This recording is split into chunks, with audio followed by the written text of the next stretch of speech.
Salut les gars, les filles, ne partez pas parce que nous allons faire une trousse carrée géniale.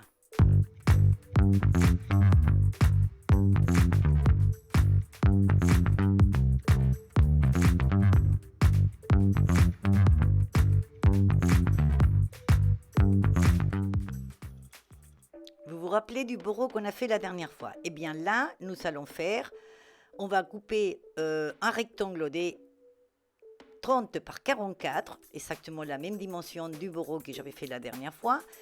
Et nous allons faire une trousse avec une doublure imperméable puisque j'ai recyclé un morceau de nappe qui est imperméable.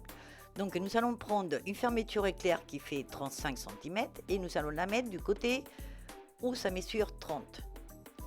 On va la mettre, voilà, on va mettre le tissu à l'endroit, la fermeture à l'envers et notre doublure à l'envers. Et on va faire une couture de tout ça. Donc on va coudre à la machine tout ça ensemble.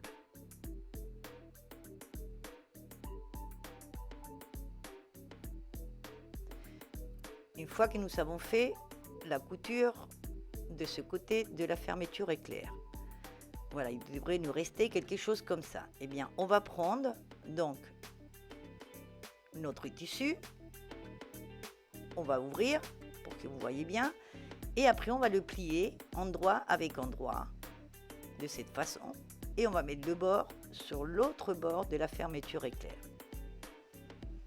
On va tenir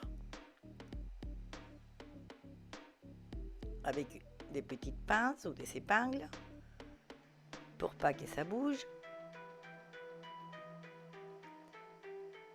Donc nous allons retourner ça de cette façon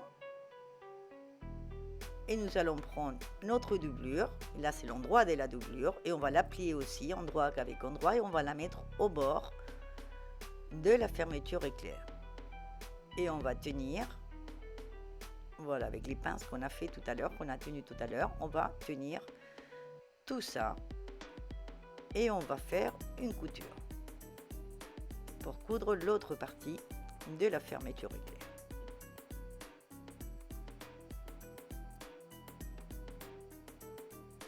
Une fois que c'est cousu, nous allons retourner tout ça. Donc nous avons la doublure cousue à notre tissu. Et là, on va faire une couture du côté endroit pour bien fixer la fermeture éclair. Donc là, on va coudre doublure avec endroit et fermeture éclair au centre.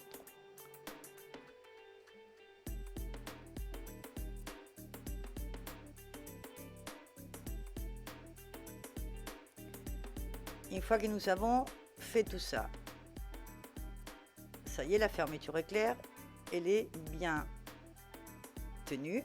Donc on va la mettre encore à l'envers et on va fermer, pas en entier la fermeture, on va la laisser à moitié. On va la mettre de cette façon. Voilà, on va faire un rectangle avec la fermeture au centre. Voilà, on calcule bien que ça soit le centre, que la fermeture elle tombe bien au centre. Et là, on va tenir avec des pinces ou avec des épingles pour faire après une couture. On va tenir des deux côtés. Du côté où la fermeture, c'est l'ouverture, on va bien faire attention de ne pas coudre avec la fermeture écartée, d'accord? Donc on ouvre bien la fermeture, sinon après on aura un problème pour la retourner. Mais le côté, voilà, où on va faire la couture, on va bien tenir. D'accord? Pour bien faire la couture avec la fermeture fermée. Donc vous mettez des pinces, des épingles, ce que vous voulez, mais il faut bien faire attention que ça soit bien collé comme ça.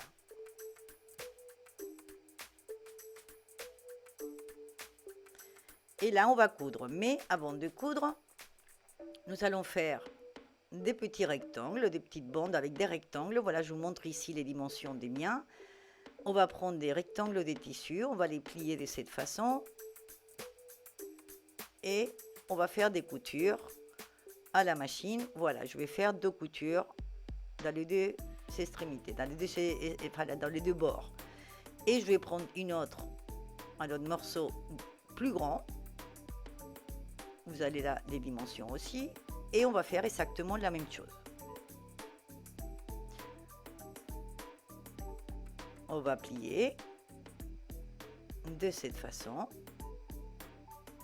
Et on va faire 2 coutures aussi dans les 2 bords. Voilà, nous avons les 2 bandes. Alors, donc, avant de coudre notre trousse sur notre rectangle là, sur les côtés. Alors, le côté où la fermeture est claire, c'est pas l'ouverture, c'est le début de la fermeture, d'accord? On va prendre de cette façon, on va prendre la petite bande qu'on a cousue, on va la plier en 2, on va la mettre à l'intérieur pour que ça sorte à l'endroit. De cette façon, au bord, on va tenir, et là, on fera la couture. Et là, on va coudre aussi l'autre côté, là où il y a l'ouverture de la fermeture éclair. Moi, je cousu avec un point zigzag, parce que ça va se voir, d'accord? Ça, c'est oui, quelque chose que je n'ai pas dit, c'est avec des coutures apparentes. Donc, je fais du zigzag pour que ça tienne bien. Donc, une fois qu'on a fait les 2 coutures sur les 2 bords, on va ouvrir un peu plus la fermeture éclair pour pouvoir mettre la main à l'intérieur et prendre les 4 coins. Donc, les coins, on va mesurer à peu près, on va les plier de cette façon, on va mesurer à peu près 3 cm de profondeur à partir de la pointe. Et là, je vais faire une marque, un trait, pour faire une couture au niveau de ces traits. Donc là, je vais mettre une épingle. Là, c'est du côté où la fermeture éclair est fermée, d'accord? C'est pas l'ouverture. C'est du côté là. Donc, on met des épingles et on a fait notre trait. Donc, du côté où il y a l'ouverture de la fermeture éclair. Je fais pareil, mais avant de coudre les coins, d'accord? Donc, bien faire attention, c'est là où la fermeture, elle se ferme, d'accord? Où il finit la fermeture éclair. Donc, pour moi, c'est l'ouverture, on va dire. C'est là où elle ouvre, où elle ferme. On va prendre donc ces pointes-là qu'on a dessinées et on va coudre au niveau du trait. Donc, on va couper un petit peu plus. D'accord? Pas à ras, parce que sinon, ça fait trop à ras. Donc, j'ai coupé là. J'ai mis une pince pour tenir bien la forme. Et avant de coudre, on va mettre le bandeau le plus long de les 2 qu'on a fait. Donc, on va le mettre à l'intérieur. Donc, du côté endroit. On va le sortir par là. On va tenir encore avec les pinces. Et là, oui, on va coudre tous les coins. Et comme ça, nous aurons la once. Voilà, ça sera une once pour la prendre à l'intérieur. Et là, oui, on coud tout ça au niveau du trait. Donc, moi, je cousu toujours avec du point zigzag. Comme ça le maintient plus parce que ça fait quand même assez épais. Et en plus, comme ça se voit, ça fait un peu plus joli. Et donc là, on coupe les pointes et le surplus de ce bandeau, de cette once. Donc, si vous ne voulez pas qu'on voit les coutures, vous pouvez prendre une petite bande vous savez, les bandes pour faire les orlets ou du biais ou voilà, d'un tissu, et vous pouvez le coudre par-dessus. Mais bon, moi, comme ça ne me dérange pas qu'on voit les coutures, j'ai laissé comme ça. Et après, on a juste à retourner notre trousse. Voilà, fermée. Je vais mettre un petit crochet avec des perles, voilà, un petit fil avec des perles pour pouvoir bien prendre la fermeture éclair. Et voilà, nous avons une trousse superbe, imperméable à l'intérieur, puisque j'ai mis de la nappe. Et j'ai fait une autre un peu plus grande, voilà, un peu plus rectangulaire, on va dire. Un peu plus grande. Mais bon, les dimensions, vous voyez, c'est comme vous voulez. Vous partez d'une base selon ce que vous voulez faire avec. Et ça fait une trousse de toilette, ça fait une trousse pour mettre le maquillage, ça fait une trousse pour aller à l'école pour les enfants, c'est génial. Voilà, vous pouvez faire des trousses carrées pour tout ce que vous voulez. Donc, je vous laisse là. Moi, je l'ai fait avec le bourreau que j'avais fait la dernière fois. Donc, ça fait très sympa, ça fait coloré, j'adore. Et voilà, je vous laisse les idées. Donc, j'espère que vous allez aimer. J'espère que vous allez vous abonner à ma chaîne. C'est gratuit. Vous cliquez sur la petite cloche pour ne rien rater. Vous pouvez me suivre sur les réseaux sociaux. Et moi, je vous attends dans ma prochaine vidéo. Au revoir, à bientôt.